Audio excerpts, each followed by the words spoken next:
รุ่งเรืองพี่น้องเนาะดงเห็นสบายดีวัชกูสู่คนมาคบกันแล้วเนาะตัวแท้เริ่มย่างทั้งเลยฮะยังมาบุญเพยแล้ว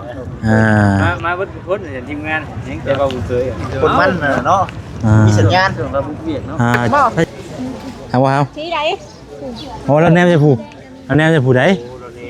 โอ้ตอนนี้เรามักสีแดงเราสีแดงไม่มักสีดำเราแล้วคือแนมเหมือนแท่งพูดสีนี้สีนี้ตัวนี้เนาะตัวนี้เนาะเอาตามอะไรกันตามใจผู้สู้ไส้นะอะไรกันเนาะเกือบซบคนยังได้ครับเกือบซบจัดการแล้วแหละเบิ่งดีๆเอาแบบใดเอาชี้ไหนเลือกบังดูลูกเอาตัวนี้คือก็ตัวนี้โมมักก็คือไม่ค่านี่ฮะมักอันนี้บ่ต้องมาแบบนี้เอาเลย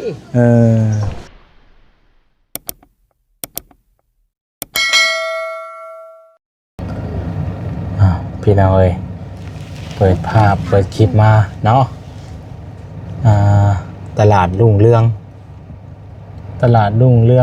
ดงเฮนเดอร์พี่น้องเด้อเนาะมาหอดตลาดตรีแล้วพี่น้องเอ้ยพี่น้องเอ้ยเนาะมาหอดตลาดแต่ว่ายังบ่ได้ลงตลาดพี่น้องเอ้ยเอาสบายดีเด้อเนาะสบายดีแม่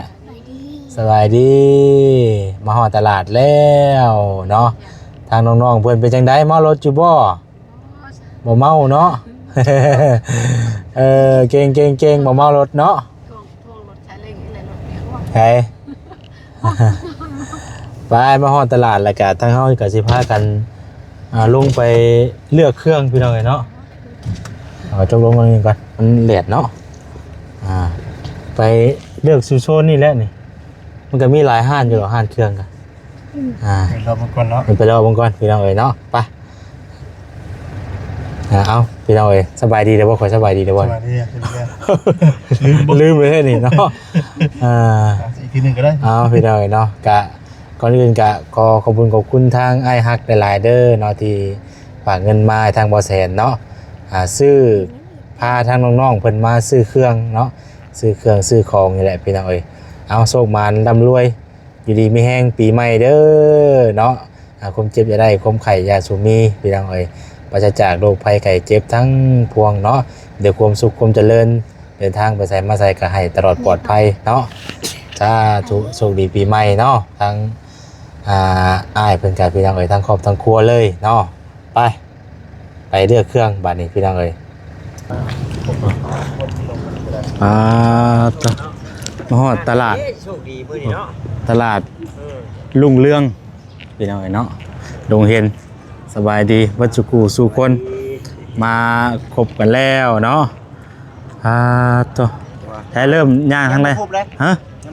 ยังมาบุญเพยแล้วมาบุญคนเห็นทีมงานยังจะมาบุญเพยคนมันเนาะมีสัญญาณของเราบุกเบียดเนาะถ้าจะจับกล้องให้ค่อยป่ะให้เห็นบ่ได้ใหญ่แต่พอเลยสบายดีเด้อพี่น้องเอ้ยไปถ้ากันเข้าไปนี่นะก่อนที่เข้าไปนะไปเชี่ยวก่อนรอได้บ่ได้โอ้เกียงเก่าได้บ่ได้เด้อรอสิไหน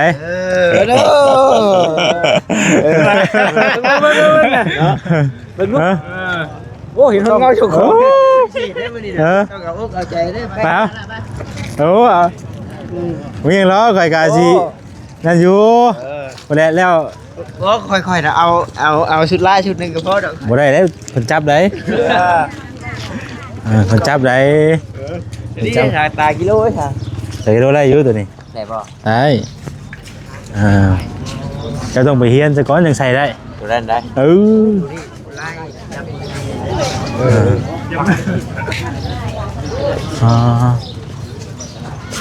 ไปเอาเลยเนาะโอ้ขึ้นมาแค่นี้ไปรอเบิ้งก่อนเนี่ยเข้าไปโซนนี่แหละ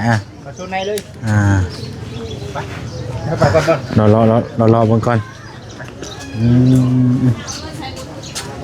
สบายดีไหมพาน้องๆเพิ่นเราซื้อเครื่องก่อนโดย แบบไรเด้นี่แหล้วนี่ไหมมันก็คือจังว่ามีเสื้อเครื่องใดอยู่เนาะ จะชื่อเช่นกันนะ เพราะมันหลายห่านได้ หลายห่านปะ อ่เจอเบิ่ง พวกคือ บ่นี่ก็ได้นี่เบิ่งเบิ่งข้างหน้าก็ได้ไหมไปอีกก็ได้ เลยแล้วเรียกว่านี่ดิเรียกเบิ้งนี่นี่ก็ได้นี่มันกว้างๆอยู่ได้ตัวนี้ โดย นี่ดิเราจับตัวนี้ได้นี่ ก็มากขึ้นนี่เนาะ หมักตัวนี้บ่ ให้ น้อย ผู้ใหญ่บ่นี่ หมักลูกแล้วน้อย หรือว่าเราต้องเรา มาไปกัน เราเลือกเทื่อละคนบ่ เลือกทีละคนเลย เนาะ เจ้าไปพูดเจ้า ผู้นี้เป็นผู้ดีไพ่ตัวนี้ เจ้าไปพูด ผู้ดีผู้นี้ก็ลองผู้นี้เลย เทียบใส่บางอยู่ห่า เทียบใจผู้ใหญ่ก่อนเนาะ น้ำอยู่ได้เสียไปสิ ไม่ เนาะ กล้าว่าพูดโดนแล้วบุรีเราเมื่อหลายที่นอเรา เบิ่งดูเนาะโอ้สีนี้ก็งามได้เซนเซนเท่าไรใช่ ใช่ด้วยน้องเป็น ใส่กัน ได้ปะ งามโอ้ได้ ได้ปะ บ่ให้เพิ่นเลือกเบิ่ง เจ้ามาเจ้าเด้อเอาแบบเจ้ามาเด้อ แบบว่าเฮามาเลือกเองเด้นี่น่ะ เลือกเองเอาแบบเจ้ามาโลก มักจังเอาเด้อ มาไก่เอา อยู่บ้าน บ่มี ตัวไหน เอาได้มักจังเลือกเอาเด้อ เดี๋ยวมาไม่ฆ่า เจ้าได้จ้ะ เดียว เจ้าได้ มักไม่ฆ่าเด้อลูก ฮะ มาไม่ฆ่าบ่มาไม่ฆ่า เลือกหน้าที่ไหนลูกเอาบ่น้อยตัวนี้ลูก ถ้าผู้ใดเลือกได้ก็เอาก้อนนะเลือก มาเลือกเอา ผู้ใดเลือกก็เลือกเอามักเถื่อคะแนนจะมักไม่ฆ่าเด้อ โดยเนี่ย เอาให้ชุดใจรถ เลือกเอาเนาะ เด้อทางในนี่ก็มีกันเนี่ย ว่ามีโอกาสว่าได้มีมือไร ได้หมดเสียคนละ2ตัวบ่ตัวนี้ตัว เดี๋ยว คนละ3ชุด คนละ3ชุด คนละ3ชุดเลือกเอา เขาสันทางมันมีคนได้อีแล้ว โอ้เสือมันจะตัวงามเนาะได้ยังไง คือเป็นได้เปิดชื่อ ลองมองเลยบ่ตัวมันหลุดเข่ากับคนเลยบาดเนาะ นี่ก็พอดีเลยแหละ เดียวกันเลย เล็กน้อยพอไป ตัวนี้เลย โลดีพอดี พอดีเลย นุ่งเลย เสื้อแขนยาวยามหนาวเนาะ เลยนุ่งเลย เลย สิได้มากกี่บ่ มันหมัก เอาบานี้เอาทรงบานี้ทรงกับเสื้อยืดเนาะ เอาเที่ยวคนกันเนาะมันยังบ่ผลเนาะ เอา คนละ3ชุด ส่งพร้อมบานี้เอาส่งแล้วก็กับเสื้อยืดตัวนึงมัน3มันเด้ ข้างหลังมีค่าเพิ่นนี่ ให้มันได้3ชุดเนาะ เสร็จโทรนี้ด้วยทางนั้นเลือกด้วยท่านคนอีก ใช่ได้บ่เอาเธอคนก็ได้มันจังบ่ลงกัน คนนึงตัว3ชุด คนหนึงตัว3ชุดได้แล้วตัวนึงเนาะเอาเดียวกันบ่ครับเจ้ากะคนละ4อยู่เด้เนาะ บ่หมักบ่ เอาบ่ครับ ที่ไหน โอ้แล้วแนมจะผูกแล้วแนมจะผูกได้โอ้มันจะมี เรามักสีแดงเราอ่ะ สีแดง นี่บ่ ไม่มักสีดำเราอ่ะ แล้วคือแนมไปทั้งพูด ตอนนั้นมาแดกบ่ คือหาม ให้ไปซี่มึงดูเนาะ ไปเบิ่งไป แดงนี่บ่แดงทุกคนนี่ นี่บ่หามนี่บ่นี่บ่ ที่นี่บ่ผู้หมักก็ผู้ ผูกเอาแนมไปเห็นทางไหนเออ แม่ถ้าเบิ่งนี่ได้มันกอกมันก่อนนั่นนี่ เอาไปยังให้ผู้นี้เลือกก่อนให้มันให้มันแล้วทีละคนไป เอาเจ้าเอาให้แล้วก่อนเจ้าเลือกเอาเจ้า ที่ดำก็คนหมักนี่ คนไหนจะได้เด้อนี่3ชุดบ่พุ่นน่ะ เกือบพร้อมเด้อ นี่พ่อฮะเอาบ่นี่ เอาเด้อเอาครับส่ง น้องอีเนาะ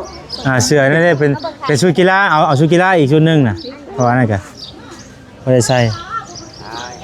เชื่อเป็นชั้นนั่นเลยได้ไหมค่ะเด้อมาคนนี้เนาะนั่นจะไม่พลาดเป็นไพ่อันนี้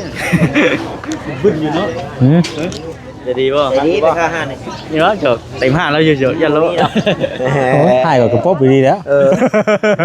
ให้โป๊บแล้วขอญาติคน อัน สีไหน เสือกีฬาพร้อมอ่ะชุดหนึงเด้เสือกีฬาเป็นชุดเลยมันจะมีส่งบ่ได้ไหมแล้วก็ส่งขายาวอันนึง โอ้แบบนี้เลยหลังเนาะ เอาลูก แม่ค่านี่ฮะ เอาเด้อเอาสีใดครับ สีนี่บ่ สีใดสีนี้สีนี้ตัวนี้เนาะตัวนี้เนาะเอาส่งขายาวตัวนึงบัดนี่ส่งขายาวตัวนึง มาบอกอีกทีก็ได้ส่งให้ เอามาไปเลือกเอาส่งขายาวบัดนี่ ไปเลือกเอา รุ่ ลู น ก บ้านน่ะ เลือกส่งขายาว เลือกเอารถมาเอารถ ส่งขายาวตัวนึง ต่อก็ได้ละ เอาไปได้ให้เลือกเบิ่งหนึงอยู่ เอาตัวแบบบ่ที่บางหญ้าเด้อว่าแล้วเด็ก บอกเลยว่ามาเป็นที่บ่ อ๋อตัวนี้วะตัวนี้ เฮ็ดผลกันมันแค่เบิ่งอยู่พอดีวะพอดีพอดีอยู่ ค่ะ เลยเอาเฮ้ยโอ้ยเกิดเป็นคู่ควบลงอยู่เนาะนี่ไล่แล้วเพื่อนเลือกวันนี้ไล่แล้ววันนี้ครบ3ชุดแล้วเนาะวันนี้เกือบ5วันนี้เลือกเกือบ เย็นสิให้คะแนนมาก เอาเรื่องบางทีก็ได้เกิด เกือบแบบไรครับมาเด้อเอาเกือบรู้เกือบมากเอาเลือกเบิ้งเกือบ เลือกเบอร์ เกือบเบิ้งอยู่ เลือกเอารถหาตัวไหนปลาหือเอาเกิบมานี่บ่ เอาเกือบแท้นี่ได้บ่นี่ฮะ บ่อยากนะ เอาสีไหนลูกเลือกเอาลูก เอาตามว่าอะไรกันตามใจผู้สู้ไส้นะว่าอะไรกันเนาะเกือบซบคนยังได้ครับเกือบซบ ก็ว่าอย่างไร จัดการแล้วแหละ เบิ่งดีๆเบิ่งดีๆเอาแบบใด เอาสีไหนเลือกบักดูลูก เอาตัวนี้คือก็ เกิดแล้วนี่บ่มักก็คือไม่ค่านี่ฮะ มักอันนี้บ่ เรามาแบบนี้ เอาเด้ เรามาไปสิใช่ไหมเอาแล้วแบบไม่มันก็บ่แม่นได้เนาะ ของตามใจเราเด้เราเลือกเอง มันนอนสุดแต่เบอร์ ตามใจแล้วเว้ยเนาะของมื้อนี้ตามใจเด้อมื้อนี้ ใช่มั้ยจ้ะ เด็กใจตัวนี้ลูก อ๋อตัวนี้บ่ใช่มั้ยจ้ะมันก็อยากนั่นอยู่น่ะจะมาใช้ไปสิบ่ฮะ หรือว่าแบบนี้กับบุตี้บ่ฮะบุตี้บ่ เอาไปนี่มันบ่อันนี้มั่นใจ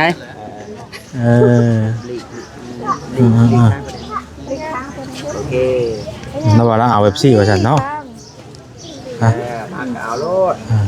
เอาให้แล้วเรื่องเอาแบบนี้เนาะแต่ละคนมักบ่คือกันเด้เนาะเลือกเพิ่นจะเป็นยังไงให้ว่าเลือกเอาเองอะเนาะ ยังพูดอีกบ่ วันนี้ผู้นี้บัดนี้ผู้นี้ บุตี้บ่ สีแดงบ่เสือ ไอ้อู ให้แม่ค้าเพิ่นแนะนำบ่ลูก เอาไป ผู้นี้ได้ครบไปแล้วนี่ เอาสีแดงเอาไปเลือกอ่ะเลือกเอาลูกมักสีนี่ สีแดงสีแดงก็งามวันนี้เสื้อแขนยาวบัดนี้ เลือกแค่นี้มักสีไหน เลือกเอาลูก แต่มันจะมีได้อยู่ตรงนี้ ไปเลือกเบิ่งไปย่างเบิ่งไป เอาเชือกแค่นี้ก็เอา แขนยาวก็เอาเลือกเอาเสื้อแขนยาวจะมักสีใด เลือกบ้าง ไปเลือกเบิ่งไปไปเลือกเบิ่งไป เลือกบ้างไปดึงบ้างนี่ ไปห้ามไปย่างไปพูดไป มาจะได้ นี่ย่างมา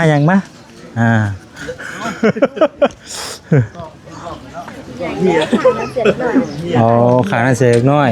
ขานี้เสือผู้ใหญ่เอาไปให้กันได้แถวนี้มันเป็นเสืออันนั้นเสือผู้ใหญ่ มีบ่มาพี่บ่มาเสร็จแล้วตามมา มีเสือผ้างามเนาะขึ้นอยู่ว่าเสือน้อยอยู่ฝั่งนี้ทางนี้ก็งามอยู่ได้นี่แถวนี้ก็งามเหมือนกันเจ้าเรื่องบุญพุทธเจ้ารู้ไหมพี่ได้เกี่ยวพี่เราก็มาได้จะคนน่ะอะไรคนนึงยังคนนี้ได้ป่ะเดินมาไล่กันเหยียบกันนะพี่เอาเตะบาท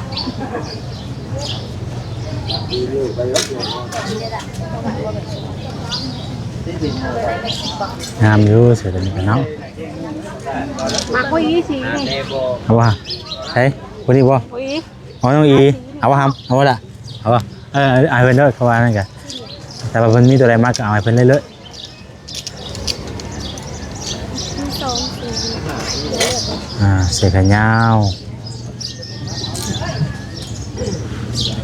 งามนี่ผู้นี้เลย พอดีงามเลย ตัวแสนซื้อยังอยากน้อยอยู่เนาะ โดย เราต้องซื้อเพื่อไว้ มาบ่ ว่ะ โดยเอามาก็เอา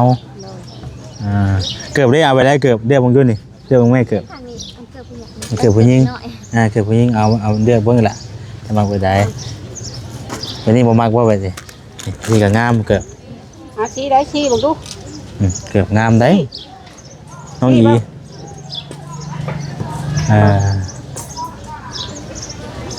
ไอ้ชุดแรกแม่เพื่อนนี่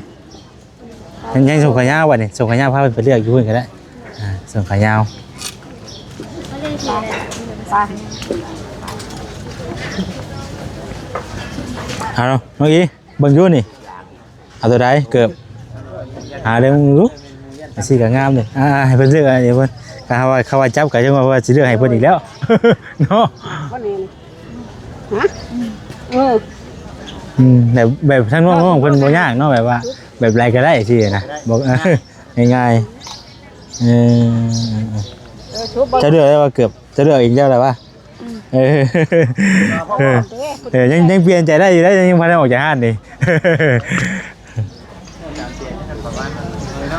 เอาตัวนั้นบ่เอาตัวนี้บ่ไหมโอ้หนาวสีนี้น้องอีผู้นี้ครบแล้วบ่ผู้นี้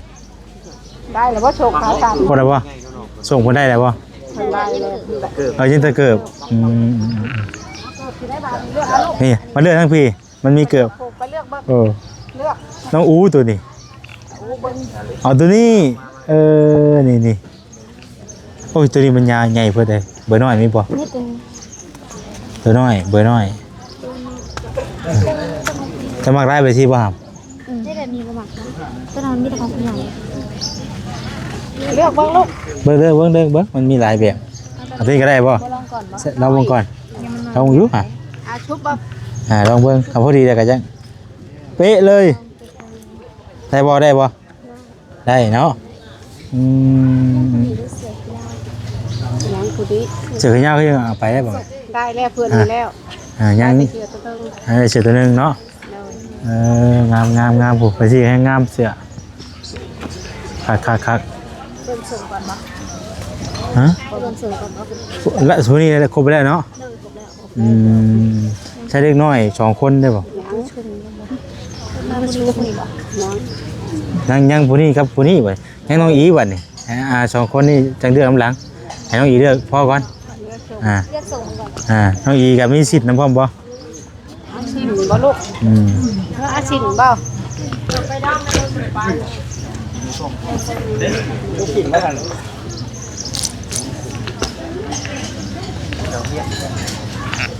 สิ่งเขาเฮียน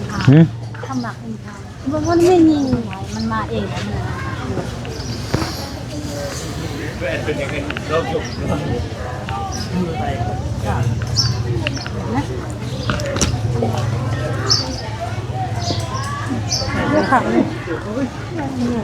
บิ่งดูใส่เบิ่งดูยังน่ะ เก็บไปในลูกเก็บไปในลูก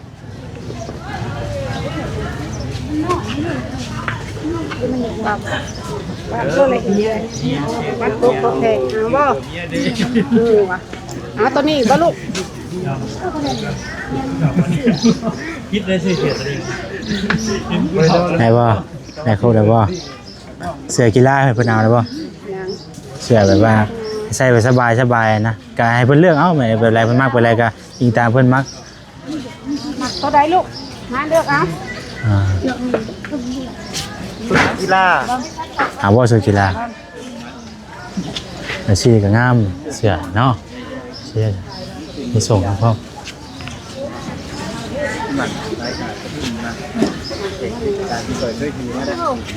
ไม่ได้ยินหัว เพิ่นใส่บ่เพิ่นเคยเพิ่นมักใส่บ่เสื้อกีฬาให้ใส่บ่เราใส่บ่มักใส่บ่ มักหรือเปล่ามักว่าสีนี่ว่ะ มันมีหลายแบบหลายสีอยู่บ่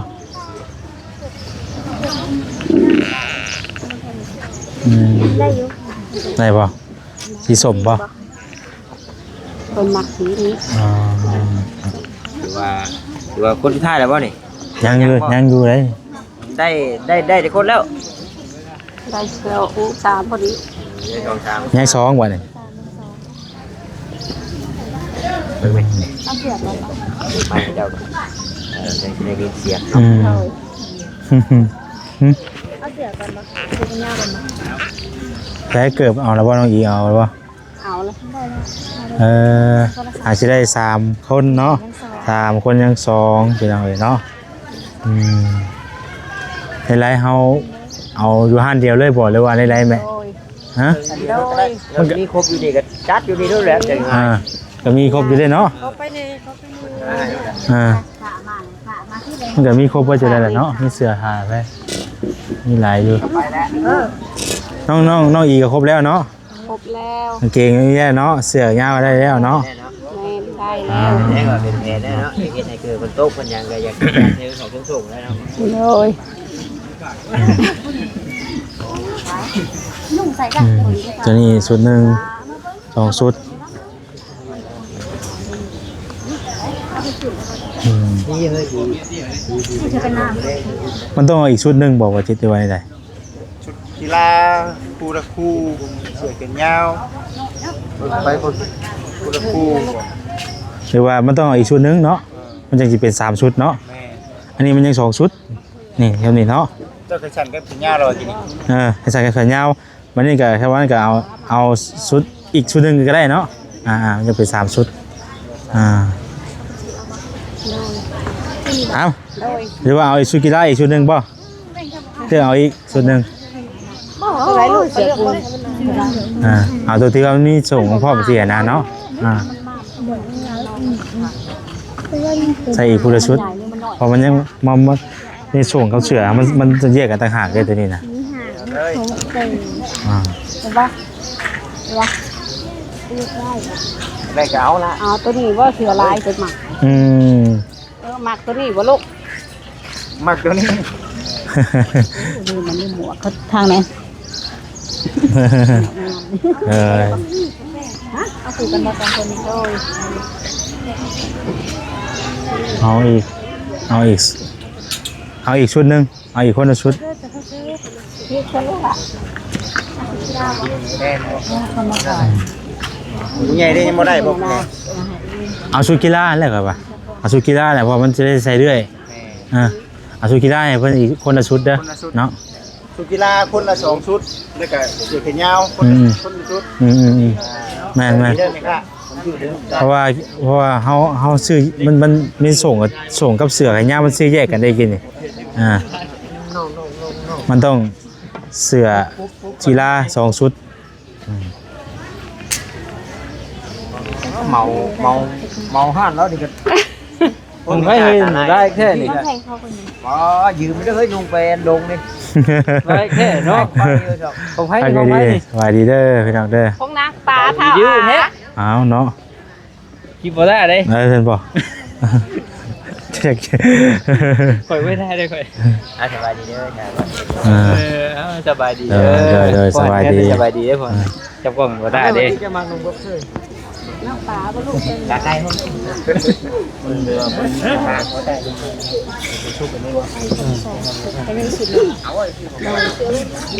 เจอแล้วบ่ครับเจอแล้วบ่ชุดหนึง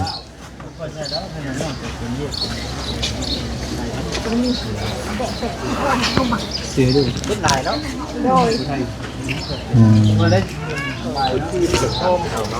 ใช้มาไล่เบิ่งอยู่บ่อันนั้น2คนนี้เพิ่มให้เพิ่นบ่คนอีกคนละชุดกีฬานะ คนละ2เนาะ เอาคนละสองม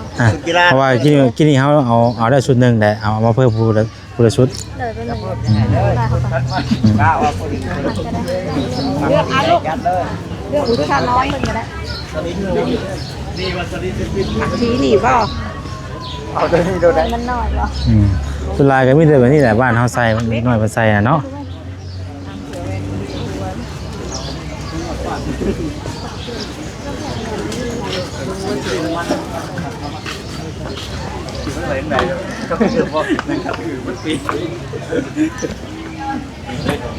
ฮัลโหลครับ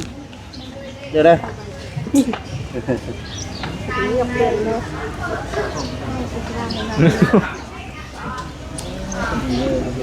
บ่ได้น้อยโพด โอ้เป๊ะเลย เอาตัวนี้ดิ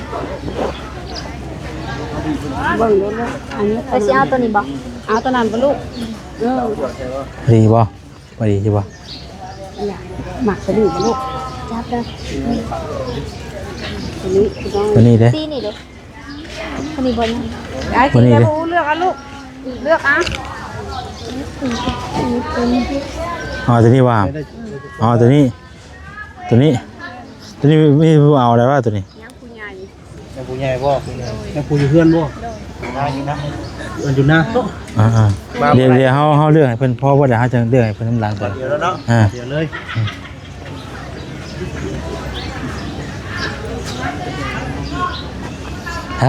โตอายคนดีๆไปหน่อยเนาะปอโต บ่ได้ธรรมดา โอ้ดึงออกแล้วบ่ลูก อืม หมักไปดึงเอาหลดเนาะอ่ะ เอาเลย เบิ่ง เด้ ถ้าเขาจัดการเองเลยนะเบิ่งเอาละ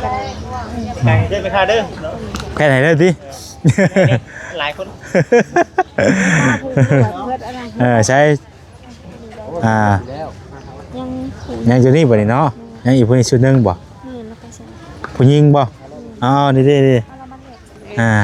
ขับไปเลือกเอา เอา ลูก ตัวได้ล่ะตัวได้เพราะว่าเสื้อนี่มันส่วนหลายก็มันสิใส่มอนใส่เบาอืม หมักตัวนี้บ่ ใช้ตัวใดเจ้าตัวใดดีบ่ ใช้สีใด เอาตัวนี้พอดีบ่ กับเพื่อน พอดีอยู่มันเป็นตัว S เอาว่าตัวนี้ มาบ่หลังฮะ เอาว่า สิไกลบ่ ฮะ จะโดยเพิ่นลูก ไกล ได้อยู่พอดีอยู่ ตัวนี้เด็ก เอาเว้ย ซิมกันจ้ะนะ เอาตัวนี้บ่ ได้เอาไปข้างล่างบ่ ได้ตัวอยู่ในนี้มีสองสุดมันจะ อ๋อสีนี่กับสีนี่เอาตัวใด สีอ่ะลูก ตัวนี้อ๋อตัวนี้ดิก็พอดีตัวนี้มันใหญ่เลย XL เนาะ มันออกแต่ห้านแล้วมันงามบ่ดอกมันงำกัน มันงามกันเนาะ มันงำกันมัน เอาใส่ตัวนี้บัดนี้ตัวนี้ใส่ตัวนี้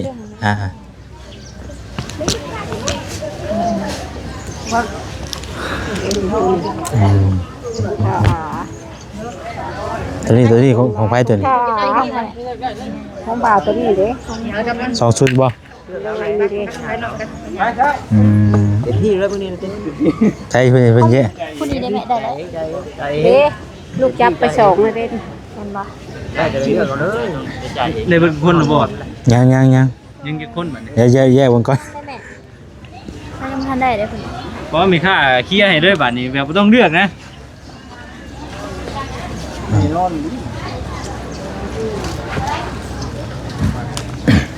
ใจ สีได้ต้องเรียกเลยจับไป จับเบิ่งลูก ตัวนี้ หมักตัวนี้ก็อีหล่ะ เสือเหย้าให้เลือกให้เพิ่นได้แล้วว่า ได้แล้วลูก อ๋อได้แล้วเหย้าได้เพิ่นแล้วบ่ เลยได้แล้วก็เห็นบ่ได้กับชมลูกเห็นบ่ เลือกเอาแล้ว ตัวนี้บ่ลูกบ่เอาดึงก็เพิ่นดึงก็ เอา ให้ ตัวใดก็เอาเพิ่นก็ว่า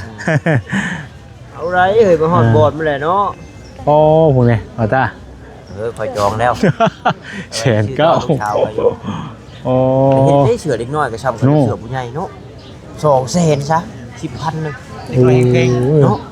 ใช้มันดีเลยแผ่นนิ่มเนาะ ราคาเกือบ200,000ไปค่าเอ้ยรุ่นให้เด้อเอาลายเด้อ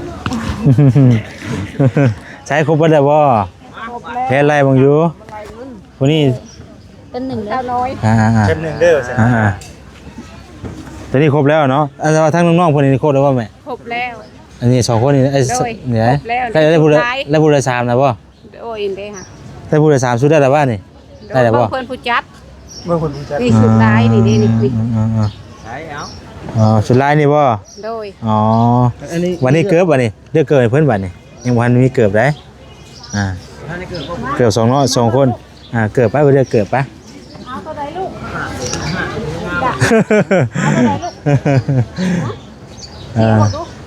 ตีบอก เดี๋ยวมึงโยเกิบนะ เอาตัวนี้ เอาให้เป็นไล่เบิ่งอยุบบาทนี่เนาะ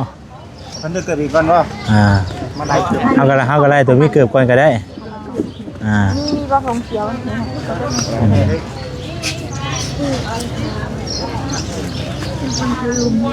ลม ตัวบ่อ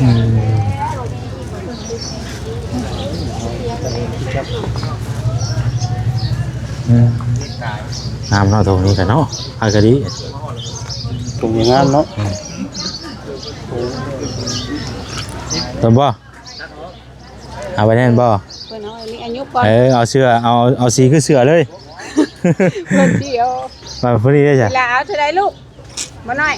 กับซุปบ่ฮัมกับซุปบ่ บ่น้อย เนี่ยลายได้เรื่อยๆเอา เอาวินเทนบ่นี่นี่วินเทนนี่วินเทนนี่บ่ เอาบ่นี่ฮะ เอาอย่างเดียวไม่ได้ยากแต่ละคนแต่ละคนก็ถือว่าไม่ยากเนาะเลือกตัวไหนมากก็เป็นมักเบิ้ลเลย แม่ผมดูลูก พอดีบ่ ตีที่ลาบ่ น้อยผู้จักแม่คือเป็นน้อยน้อ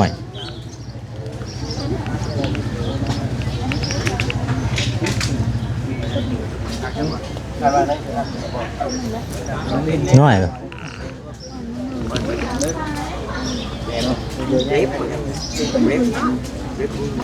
บาดนี้กระลุกบาดนี้ ของนางน้อยนี่มาลูกใช้หาของนางน้อย แต่เป็นจะเป็นกองกันนะ ข้าวลูก จำปูไว้เลย อืม เด็กนี่ เดี๋ยวเขาจ่ายหมวดนี่ก่อนแต่ผู้ใหญ่เขาจังแยกต่างหาก เลย เขาจังไปเรียกผู้ต่างหาก กองเลยกองผู้อยู่6คนเกิดก็ได้เบิ่งทุกคน ครบแล้วเนาะ เลย ผู้ที่มาน้ำนี่ครบแล้วยังเหลือแต่ทางผู้ใหญ่ครับ ผู้นี้อ่ะ หืม ได้บ่แม่นทุน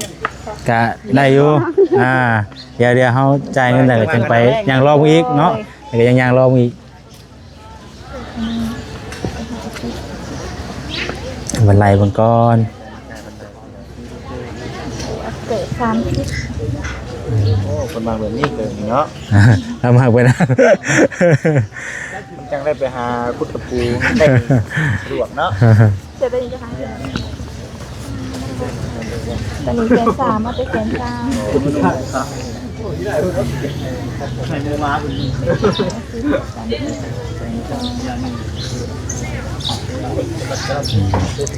ใส่ที่จะกองเนาะ โดยตอนนี้ก็หาซิป เลย ก็นี่ของไทย ต้องไผเนาะผู้นี้ นี่ของผู้นี้เนาะข้าวน้อย ไม่ระบาดไม่ระบาดเนาะจะเมา ของเป็นกระเหม็นเนาะ มันกับแมนแมนยังบ่ทันมีส่งแมน เป็ดซิด ก็หาส่งเวรได้เนาะ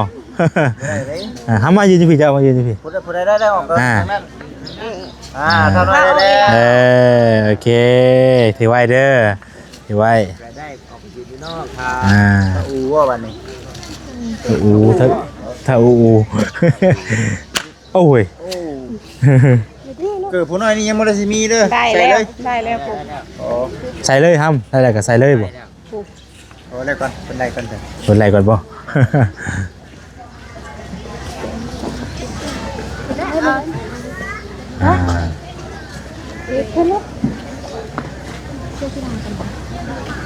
ในเบื้องก้อนมันจะคนลายมันเนาะตลาด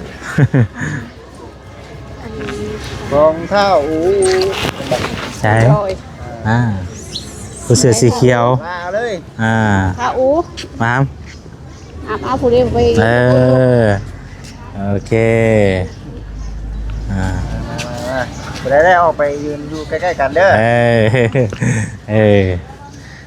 แล้วบัดนี้ ได้เพิ่นได้ว่าเสื้อแขนยาวได้ไหมได้อยู่บ่ ได้เลย แบบว่าปนกันไปเนาะทั้งสุดแขนยาวทั้งเสื้อส่งแขนยาวเนาะ โอ้เอาไปเสียหนึ่งพุ่นเป็นรุ่นกับรุ่นให้แล้วก็ได้ถือให้เราเด้อเนาะ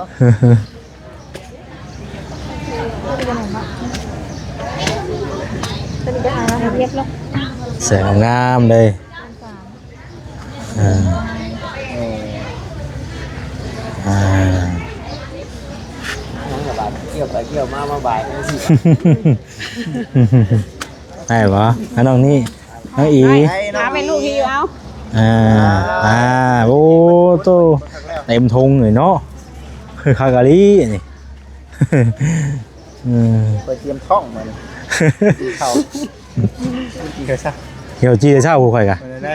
ยังไม่ได้กินข้าวและซื้อเครื่องได้วันกิน นี่นายก็แยกเขาจะกินก็คักมันนี่ ก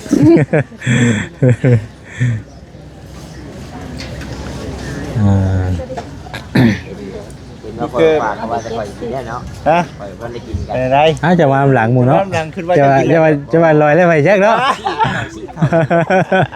ทุกหมากเข้าหมากเข้า มันหนาวเว้ย โอ้ยออกมานี่ลมมันทุพัด คนใดบ้านนี่น้อง ได้สามได้ นี่บ่ สอง คนใดอ๋อคนนี้ อยู่ได้ล่ะได้บ่ทำหิวบ่ได้ก็มีตู้อยู่เลยได้บ่ นี่นี่ นักบ่ใช่ป่ะนักบ่ยักบ่แบบลืมคิดเลยเนาะไป มันผู้เดียวผมไปยิงน้ำเอื้อยค่ะ ยืนเมื่อยไป ดีใจอยู่ซะ ใจ อ๋อเต็มทงเต็มทง สร้างเนาะเด็กน้อย ในพุทธสามสุด แม่นี่เสื้อหมากแรงตัวนึง อันนี้ของไผ ในคนนี้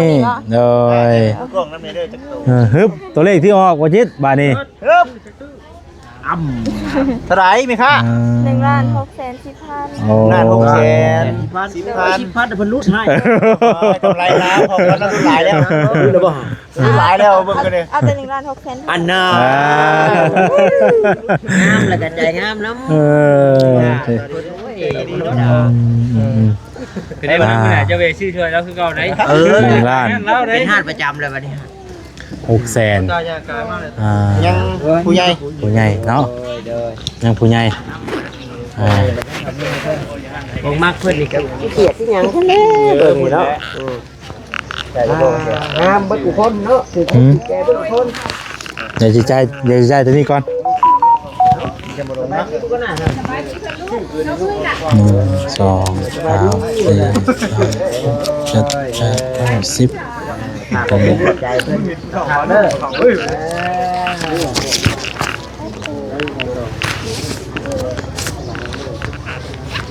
แล้วยังไงดอก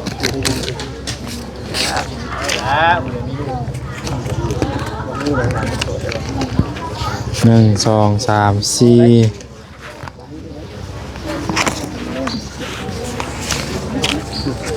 1 2 3 4 5 6เนาะเลย พอดีเลยบ่เบิดทุกคนแล้วบ่ ขอบใจ ยังไหน เอ้า ยังผู้อยู่เพื่อนอีกบ่ โอ้ชื่อเลยยังบ่ ฮะ ยังบ่ ยัง ยังครับไปตู้กันแล้วก็เลือกเบิ้งคันมักตัวใดก็เอา ในตู้มันบ่นะนี่เนี่ยมันบ่อยู่นี่ ไปรอเบิ้งอีกบ่รอเบิ้งอีกบ่หรือว่าใด ดูระวังอันนี้ ๆคันว่ามีตัวมักก็เอาเลยก็ได้ สิเป็นยัง เอาดีกันก่อนเนาะเพราะเพิ่นสิได้แถมให้มือกล้อง หรือว่าเลือกให้ผู้อยู่เพื่อนกันบ่ เอาเด้อให้เพื่อน มีตัวมักบ่ นี่บ่ อ๋อตัวไรเต็มไม้เต็มมือเนาะอากะลีอันนี้ ประมาณจะปี ผู้นั้นน่ะจะใหญ่ได้ผู้น่ะเนาะใหญ่กว่าทางน้องๆเพิ่นว่า 14เนาะพอได้14 เพิ่นอยากเกิดเป็นบ้าวเลยแม่เอ้ย เคินน่ะนะครับว่า เนาะ บ่เซน ฮะ ต้องสิเคินแท้ เคินตัวนี้ต้องเป็นXL ให้เบิ่งอ่ะซ้ำนี่บ่แม่โอ้ยถ้า L XL ประมาณ XL นี่ตัวนี้สีกลมนี่คืออยู่พุ่นนี่ แม่ตัวนี้ดิ นี่ เรียกว่ามักแบบใดมักแบบชั้นบ่ตัวนี้บ่ตัวนี้ตัวนี้ก็งามผู้ใหญ่เนาะแล้วก็ส่งขายาวตัวหนึงก้อนบัด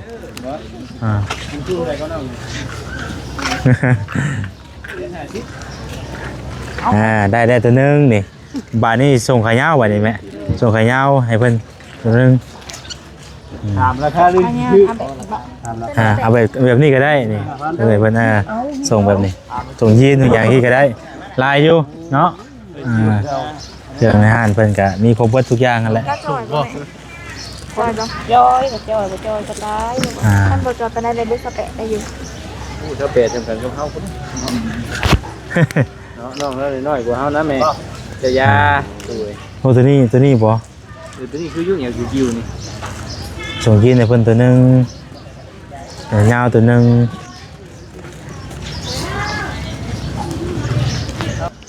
เรื่องให้ลูกให้หลานบ่ได้ก็คิวเจ้าของแล้วบัดนี้เนาะ เอาตัวเองว่า เอาเนาะ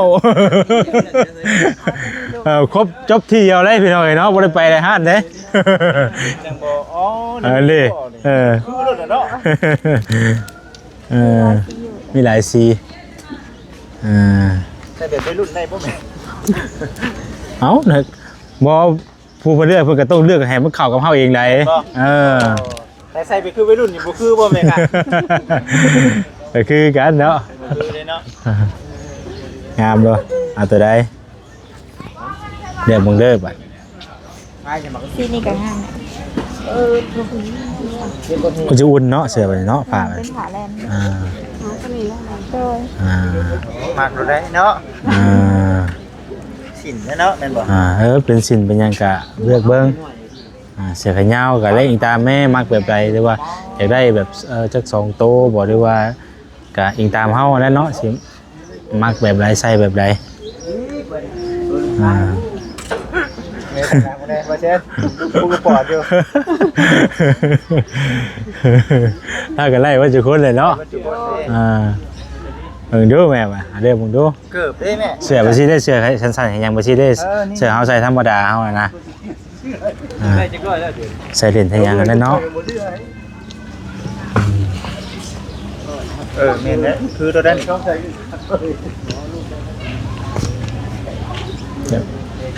อะไรอย่าทางนี้ได้ไหมมาอยู่ทางนี้ทางนี้ก็มีน่ะ แม่นบ่นี่ห้านเดียวกันบ่ สินเป็นสินอย่างก็มี สินก็มีเนาะ นี่ลายอยู่นี่ลองดู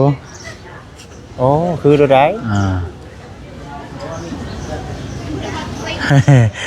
เรียกเบิ่งเนาะ เป๊ะเนาะทั้งเล็กน้อยทั้งวัยรุ่นทั้งผู้ แล้วไก่พี่ครบบ่แล้วเนาะไก่พี่ครบบ่เลย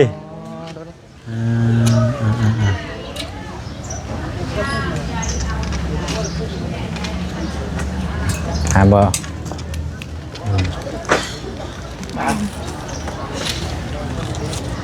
แล้วก็เป็นทรงแบบนี้ก็ไม่เธอจะมักทรงนี้บ่ ให้เพิ่นนิ่มพักเนาะเอาตัวนี้เอาตัวนี้ ลมบัดนี้มันฮ้อน โดยมันก็มียาฮ้อนได้เนาะเอาไปใช้ยาฮ้อนสั่นนะ ใกล้ได้อีกบ่ฮ้อนได้นี่ สีนี้ได้บ่ได้สีด้วยนะสีบัวก็มีได้ มาสีนี้มาสีนี้เลยสีน้ำตาล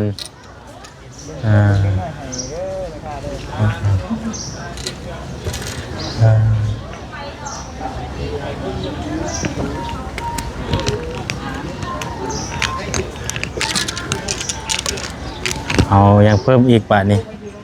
สินได้ไหมสินบ่าวสินมึงอยู่มึงอยู่หาแบบใด เป็นวิธี2 ห้างหนึ่ง2 ห้าง ไปนี่เฮานุ่งได้เลยมันบอก โดยอันยิบแล้วมาเลย อ๋อ นิบแล้วเนาะสินแต้มบ่เพิ่นว่า จักซองก็ได้ไหม2 โตก็ได้2 พื้นก็ได้1เอาสีใด ผู้ใหญ่ก็เลือกแล้วเนาะบ่เช่น ไม่เลือกแล้วผู้ใหญ่ก็ได้แล้ว เกือบแล้วได้แล้ว เกือบก็ได้แล้วแยกไว้แล้วเอาผลกันเนาะเอาไปนี่เนาะเกือบเลยแม่ไปเลือกเอาเลือกเกือบ นะเนาะ ให้ครบเลย เนาะ เออ บ่ได้บ่น่ะตามมาเลย แม่เด้อเกิดวันเด้อ โดย เคยอันเขาเฮ็ดดิกอยู่นี่คือคือว่าเนี่ยคือหยังคือบ่ หืม ตัวนี้ อืม เฮ็ดดิกเนี่ยคือเสียอยู่บ่ คืออยู่ ผู้นี้เด้ป่าผู้นี้เด้ อ๋อ น้อยเพื่อนเด้ นี่เป็นเครื่องทั้งในตัวเองบ่ เยี่ยมบ่ แม่น ลองดูเบิ่งได้ไหม สุเบิง โคน้องไงครัวไป ถามน้องอีหัวยุ่งยุ่ง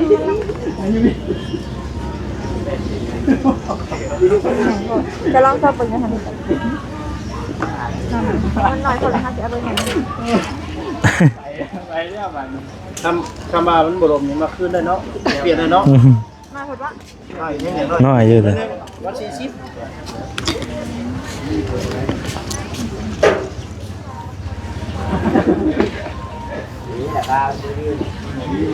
โอ้ เป๊ะเลย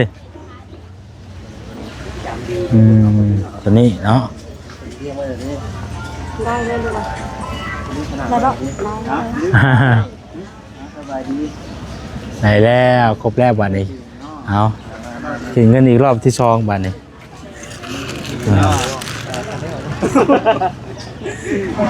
นี่อันนี้คือสภาพก่อน มีอายุอาน้ำจะกี่แล้ว เด้พันในราคาก่อน เอากันและกันก่อนเลย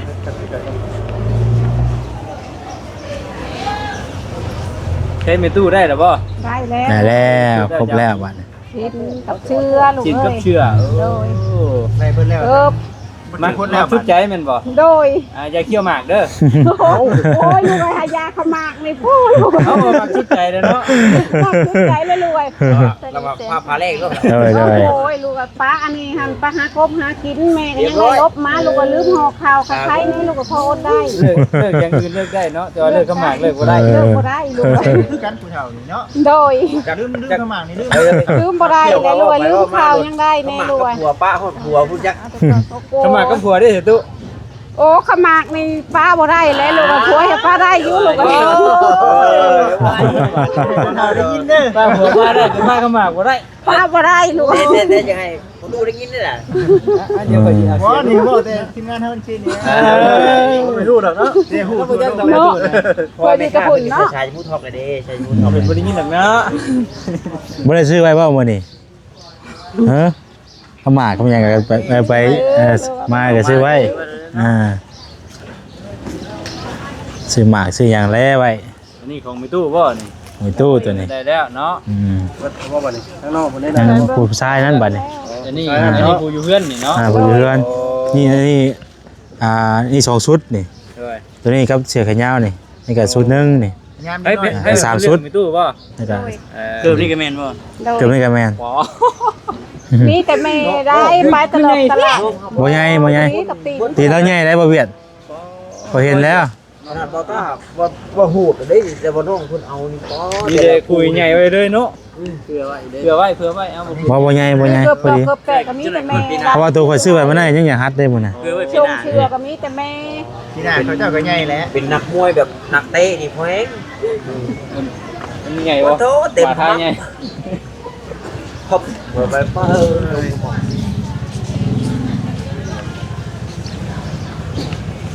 ย่อมเป็นจืดราคาเนาะอันนี้ตัวเท่าไหร่นี่ ตัวนี้แกนกอซิป เขาบอกเกินเท่าเอ้ยเขาว่าชมเก่า เพราะว่าแต่ละเครื่องแต่ละชุดน่ะมันจะบ่คือกัน มันจะราคาจะบ่คือกันบ่เท่ากันเป็นจังไดเนาะแต่ว่ามันก็นู่นแต่นั้นนู่นแต่ตัวนี้ น้องเทนซิป เจ้าเกินทุกครั้ง พ่อเพื่อโตก็หยอกจริงไม่ถ่าย ไม่กล้าไม่เนาะเนาะลาย ถ่ายช่อง YouTube น้ำๆเด้อ ต้องจำเลยนะ บ่แสนบ้านเฮาเคยเห็นบ่นี่ ถ้าโมจือเสื่อนแต่ว่าถ้าคล้ายๆคุณเสียง คุณเสียง โดยถ้าก็มาเบิ่ง บ่แสนบ้านเฮา คุณเสียง โดย มีคนซื้ออยู่บ่ มีคุณเสียงคือบ่แสนอีกว่า มี990ก็อีก 990 990,000 คนก็ลูกชายที่ได้ราคาเกือบจำกันครับมัน ชื่อช่องเพิ่น 4-5คนว่าจะเบิ่ง นี่เลย แน่ นี่เลยช่องข่อยเองเลยตัวนี้ อ๋อน างคือที่กระทายกัน 1 2 3 4 5 6 7 8 9 10 เขาจีสื่อช่องเรา เราจิตอุปกรณ์ได้ค่ะเราจิตนี่คือจิตอุปกรณ์ได้ยินเนาะ แต่ว่าสไลด์เฮาบ่ได้อ่านสื่อช่องเฮาอันเบิ่ง จะเห็นนั่นเนาะ โดยคุณเสียง มันจะเห็นนั่นน่ะนะ เขตทางพาเขตทางพา เมื่อสิเว้ามันจะเป็นได้พูดให้อยู่เฮิงได้อยู่บนมือนี่มีเรื่องรถดิ เอาทางผ่านนี่ทางผ่าน ชื่อลายบ่ได้ให้บ่ไหมค่ะ จะมาให้ป่ะ เกิดขึ้นได้นี่บ่ได้คิดเลยว่าคำนี้เกิดขึ้นได้เขาอย่างชื่อหลายแล้ว เอาขอมุกเข้าใจลายใหม่ครบไปแล้วบัดนี้เนาะตัว ออกไปนอกยืนเรียกมานี่เฮ้ย ไปเอาไปนี่ถ้าเกิดไปกินข้าวโดยเข้าใจลายเด้อโดยส่งมานพี่น้อยโชคดีปีใหม่ เป็นลูกคุณบ่จะคน ใจเด้อ ขอบใจ กันนะ คัก พากันโง่เลยก็ได้ ครบไปแล้วเนาะจบครบทีเดียวเลยพี่น้อยเนาะคือว่าเราก็บ่อยากนั่นนะเพิ่นว่ามันก็มีครบปัจจุบันนะนำว่าจิตเนาะมันก็มีครบมีก็แบบเดียวกันเพราะมันก็มีครบคือเก่าอ่ะนะ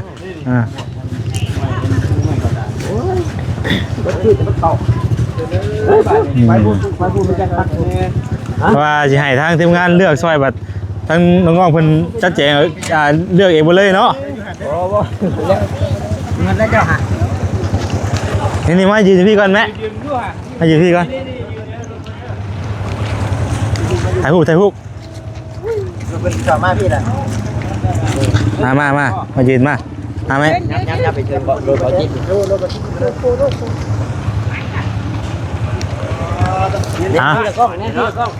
นี่ที่กล้องมาเรียงกัน เลี้ยงยับเข้าไปขยับเข้าไป ให้ไม่เห็นถุงเอาถุงออกมาเนาะ เอาก่อนก็ได้จะบ่ซับซ้อนเด้อ2 3บ่มืออัดตา บ้านตา ถือไว้นี่ถือไว้สิถือมาเห็นถุงไหมมาโอเคตู้ได้หลายกูเนาะ ชื่อคิงนิ่งเอากล้องมาแซนไปนี่จะห้ามถึงไป ใจอ่อนเร็วเนาะ โอ้ยหลาย ไปอย่ามีแต่ว่าสิพาเพิ่นไปกินข้าวกินน้ำบัดนี้ สบายดีดูเด้อันบุญเนาะเนาะไปท่านถามดูเด้ไปจะไปกินได้เนาะ เพิ่นเลี้ยวจังไปบอกเพิ่นอยู่ให้อยู่หน้าเพิ่นแหละเดี๋ยวมันเดี๋ยวจังมาสรุปทีเดียวว่าเป็นไรเฮียนะแม่นก็ได้หาเมื่อยังสิมาส่งเพิ่นอยู่เดี๋ยวจะสิ เมื่อว่าได้เครื่องรถยาง ไปพากันไปกินข้าวบ้านวันนี้ปะห้ามพาพี่แม่บ่ได้นั่นบ่ซื้อนั่นเด้ซื้อน้ำหมากน้ำหยังอ่ะนะซื้อข้าวหมากบ่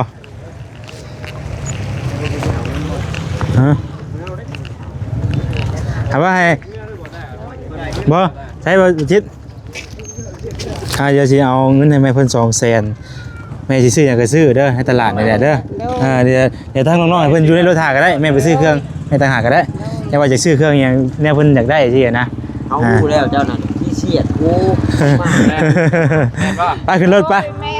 ขึ้นรถไปเดี๋ยวเพิ่นอยู่รถถ่ายแม่ไปซื้อหยังก็ซื้อเด้อเดี๋ยวเฮาออกไปกินข้าวบัดนี้ แม่แล้วก่อน บ่ก็เฮาอยู่ในรถถ่านะให้เราไปซื้อเครื่องแล้ว มาลูกแม่มาให้มา ทุกพันหนาวเหรอ นี่พอใจแล้ว ใช่เด้อ ได้เลย เอ้า เอา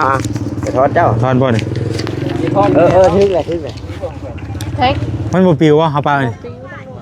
โอ้ลีนได้หามีลีนได้หาบ่ป้าบัดนี้ รถบ่ท่านะ น้ำมันดิ น้ำมันตัวนี้น้ำมันนั่นเจ้านะ ให้ป้าไปรถบ่แซ่พี่ก็ได้มาเขาไปกันได้ไหมมาเฮ้ยยึดมาขายเบื้องนี่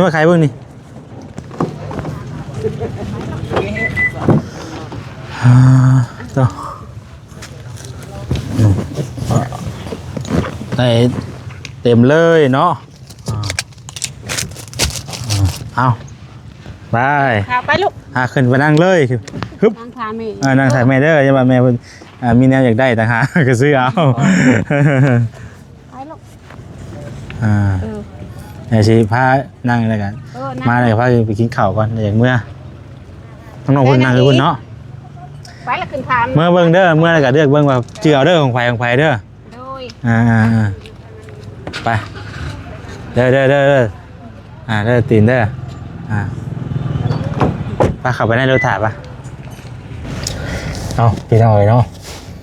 สำหรับคลิปนี้ก็มีแต่ทางบอแซนจะขอตัวจบคลิปไว้สำนี้ก่อนเด้อพี่น้องเด้อ